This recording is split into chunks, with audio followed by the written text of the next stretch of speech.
So you're thinking of making Edmonton your next home. Well, I've lived here for 3.5 years after moving from Toronto, and let me tell you, there are some amazing perks of living in this city and a few things that might surprise you. In this video, I'm breaking down the top 5 pros and cons of living in Edmonton, Alberta. From frigid winters and seemingly endless construction to one of the most affordable, fun-filled cities in Canada, you'll get a picture of what life is really like here. Let's dive in. Let's start off with the top 5 pros because I like to keep it light at the beginning and then we'll get into the not so great stuff later. To start things off, and probably one of the most obvious things that are going to be in this list, is Edmonton has incredibly affordable housing. The average home in Edmonton is sitting at about $399,000 and across Canada it's sitting at about $669,000. So just by moving to Edmonton, you're saving almost double. It's $260,000 of a difference. And might I add, Edmonton is still the 5th largest city in Canada. And when you're comparing it to other major cities, there's no comparison. Edmonton is significantly cheaper when comparing it to any city that's even relatively close to the size and population of Edmonton. With a much lower cost of living here, it means that people have access to buying larger properties. You can buy a single family detached home for the cost of most condos in Toronto or Vancouver. Oh, and by the way, if you are considering making a move to Edmonton, feel free to check out the free resources down below in the description where you can get a custom list of homes tailored to your price point, wants, and needs. But let's get back into the video. Let's go to pro number 2. Pro number 2 is all about nature and green space and just how amazing it is to be young and healthy and active in Edmonton. The North Saskatchewan River Valley is North America's largest urban park system, spanning over 7,400 hectares and offering a plethora of outdoor activities. From running, biking, and even golf in the summertime to snowshoeing and skiing and tobogganing in the wintertime, no matter what time of year it is, you will definitely get use out of this river valley. But it's not just the river valley that offers so many great outdoor amenities. We have a ton of large established parks that are available to the public whenever, and they host a ton of events throughout the summer. Some notable parks to definitely check out if you are here are Rundle Park, Terwilliger Park, and Harverlack Park when it does open up again in 2026. Due to how much green space Edmonton truly does have, it's such a great place for the family and young professionals alike to get active, be outside, and enjoy nature, no matter what the temperature and weather is like. The third pro that I have about Edmonton is all about the economy and how you will make a living here. Edmonton is not just affordable, it also has an incredibly strong job market, giving a great opportunity for young professionals and virtually anyone looking to enter the workforce. Historically, Edmonton was known for its oil and gas dominance, but recently we have been diversifying into the tech, healthcare, and government sectors. And we are very quickly becoming a national hub for renewable and alternative energy sources. Most notably, we are getting Canada's first hydrogen hub, which is going to focus on the advancement of technology in the renewable energy space. And over the years, Edmonton has proven itself to be a very stable market, so it does make a pretty sound investment for you, as we don't see these massive ups and downs as we have seen in other cities in Ontario and BC. We seem to be on a very steady upward trajectory, so if you do purchase a home, most likely you can account for the fact that you will see a steady increase in the price over the years that you live there. Now, we're not all just work, and outdoors play sports. We have a lot of culture in Edmonton, which is incredible to see. Edmonton is actually coined as Canada's festival city, with over 50 festivals running year-round, giving you something to do virtually every single week of the year, making Edmonton never a dull moment. These festivals are rooted within the diversity of arts and culture that Edmonton has to offer. From the Folk Music Festival to Heritage Days or even the Fringe Fest, no matter who you are, where you fit in, what you like, there's definitely a festival for you. Edmonton is home to so many galleries, theaters, and unique shops. The Art Gallery of Alberta and Citadel Theatre are just two of many places that you can experience some arts and culture. And if you're looking for a little more of a local vibe and you just want to see some cool local vendors, White Ave is home to so many consignment stores where you can get a really unique piece for your home. This wouldn't be an Edmonton video if I didn't talk about the Edmonton Oilers. Edmonton has such a vibrant sports culture. Whether you're talking about hockey with the Oilers or even the Edmonton Elks, Edmonton loves to band behind its teams and truly make a full, fun celebration while rooting on our players and our team to be number one. With the blend of festivals, art, theater, and sports, Edmonton has such a unique cultural identity. And the one thing that I really like is it feels as though everyone wants a little bit of everything here. You don't just have the people that are interested in sports or just the people that are interested in theater.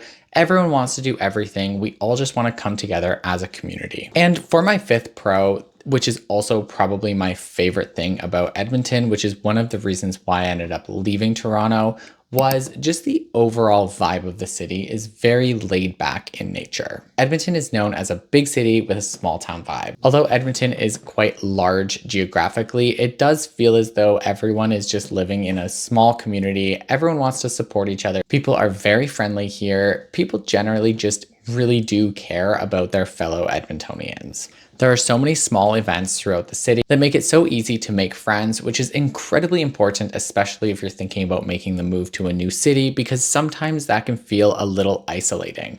But I can assure you, being somebody who lived through it, it is very easy to make new friends here. Now we have to go to one of my least favorite parts of this video, and these are the inevitable cons of living in Edmonton. I'm a firm believer that Edmonton is fantastic to live in, but I would be lying if I said that it's 100% perfect. You definitely need to brace yourself for the cold. Edmonton winters can be fairly frigid. It is a different type of cold that especially Ontarians are used to. In Ontario, it's a little more humid. In Alberta, it's very dry, but our temperatures do hover between -10 to about -20 for the majority of winter, with some cold snaps in January and February pushing that average down to about -25. And yes, we have had days where it is -40. Now, this is definitely an adjustment, but you do slowly start to get used to it and you end up not really feeling it as much eventually. There are also ways to combat the cold. When you get here, you definitely do need to invest in heavy winter gear. I feel like that's just a defining feature of being an Edmontonian, is having a lot of winter gear. But on the topic of weather, I do want to say we also get a beautiful summer here too. It is not cold year round. We still get a very hot summer as well. Now there's an Edmontonian joke that I'm going to let you in on. And if you come here, use it with an Edmontonian and they will laugh. What this joke is that in Edmonton, we get two seasons.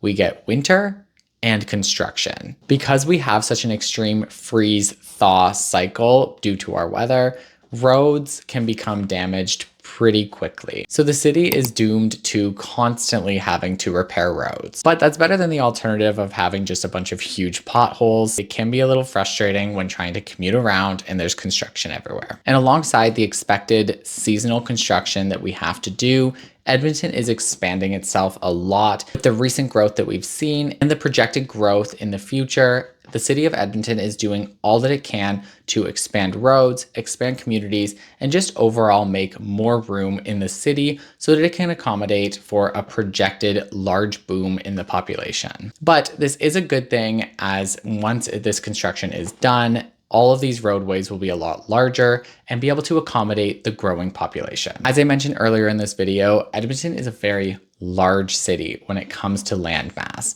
We have a ton of urban sprawl, and this makes it not a very walkable city. There are some parts of the city that are walkable, but for the most part, if you are going to live in Edmonton, more than likely you do need to have a car. Now, I will say at the moment, how it stands, traveling throughout Edmonton is not awful because it is such a big city and there's not as many people here as we see in Toronto or Vancouver. So you can get around the entire city in about 30 minutes because traffic is light. But as the city population grows, traffic will definitely get heavier. So having to drive around in your car all the time will definitely become a bit of a hindrance and become a little annoying. I'll be the first to say the Edmonton public transit is not that great, and for the most part, probably best to avoid. A lot of communities in Edmonton have limited access to public transit, especially in the newer areas. They just haven't been serviced by the LRT yet. Now, the LRT is currently under construction with a new expansion just coming to the south, as well as a new expansion being built for the west.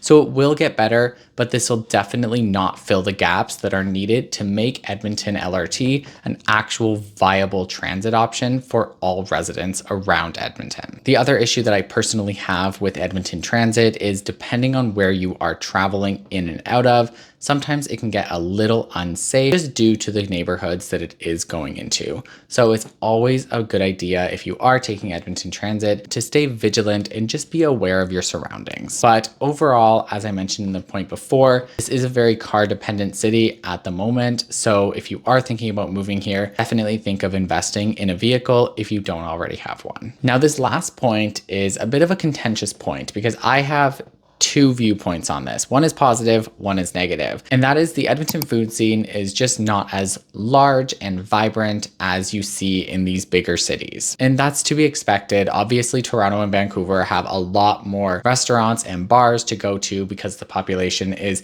a lot higher and a lot more demanding of these amenities. Now, from my personal experience, when I was in Toronto, I didn't do as much as what I do now that I'm in Edmonton. Mostly because of cost of living, I just have more expendable cash. So although not as many options, I find that I do a lot more. So I experience a lot more of Edmonton than I did in Toronto. And it's always a great thing to live in one of these big cities where you have so many things to do, but realistically, how many of these restaurants and bars are you actually visiting? In my opinion, I'd rather have a handful of very good options than a ton of options that I just never get to go to because either A, they're too busy, or B, it's too difficult to get to. Or C, I just don't really have the funds and financial freedom to get to these places because I'm always stressed about the high cost of living. As it stands, Edmonton definitely has a fantastic local brewery scene, but restaurants can be a little scarce. We are seeing a new restaurant open up every single 2 to 3 weeks right now. As the population grows in Edmonton, we're getting a lot of young, savvy entrepreneurs that are wanting to open spaces because now these spaces are being utilized. So it's nice to see that that scene is growing. It's just not as large as some of these other established communities. But I just wanted to add this as a con because the reality of it is,